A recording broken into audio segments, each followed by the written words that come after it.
Welcome to my Introduction to Logic class. This is the first of a series of recordings to help you understand the material. First and most important, logic is the study of arguments. It's how to think about arguments. What is a good argument? What's a valid argument? What's a strong argument? And we'll define what all those terms mean.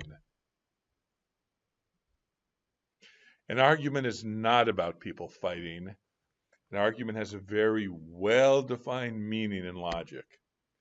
An argument is a group of statements known as premises, which demonstrate a final statement known as the conclusion. So an argument will have a group of premises and then finally one final statement that hopefully those premises lead to the conclusion. So a statement is a sentence that can either be true or false. The following are not statements, they cannot be true or false. A question, where are you going? An exclamation, you're wearing that outfit to school? A command, please close the door behind you.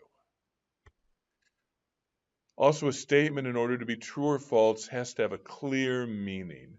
The following statements would not work in logic. My professor is tall. What do you mean by tall? It's vague. Is it 5'10"? Is it 6'4"? My daughter could not find a match. What do you mean by a match? It's lexically ambiguous. Is a match something to light a fire with? Is a match a date? He shot an elephant in his pajamas. What was the elephant doing in the pajamas? Syntactically, it's ambiguous. Who was wearing the pajamas? To be used in logic, a statement should be simple with a clear true or false value. Statements must be true or false, at least in some world or other. And there are two rules about logical statements. These both come from Aristotle. Rule 1, the law of contradiction. No statement can be both true and false. It is either true or false. Rule 2, the law of the excluded middle. Every statement must be either true or false. There are new areas, by the way, today called fuzzy logic with statements that are neither true nor false. Many of those are tied with quantum theory. We will not deal with them in this course. But we're now ready to look at arguments. An argument is a group of statements which lead to a conclusion. Take the following statements. I had to work late, then my car would not start, traffic was all backed up, therefore I missed my dinner appointment. Statements 1, 2, and 3 are the premises, and statement 4 is the conclusion. There's certain words that indicate premises, like since, because, due to, as a result of. There's certain words that indicate the conclusion, therefore. This shows that. So. Now, sometimes telling the premises from the conclusion is difficult, especially if they're mixed together. Take the following sentence. John is not an honest candidate, so you should not vote for him, especially after he was caught misappropriating campaign money. This can be separated into 3 separate statements. John is not an honest candidate, and he was caught misappropriating campaign money are premises.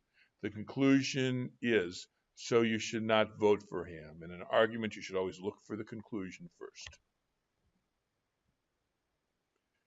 The first job in any logic problem is to decide what the premises are and what the conclusion is.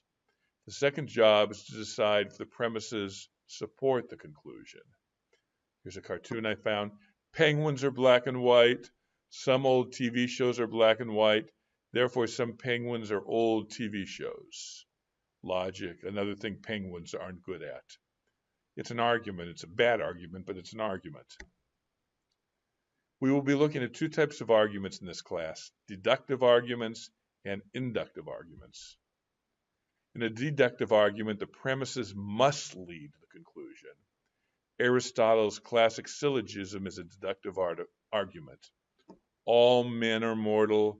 Socrates is a man. Therefore, Socrates is mortal.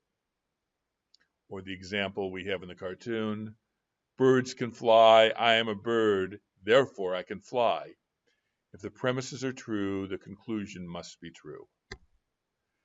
In an inductive argument, the premises probably lead to the conclusion, but not absolutely.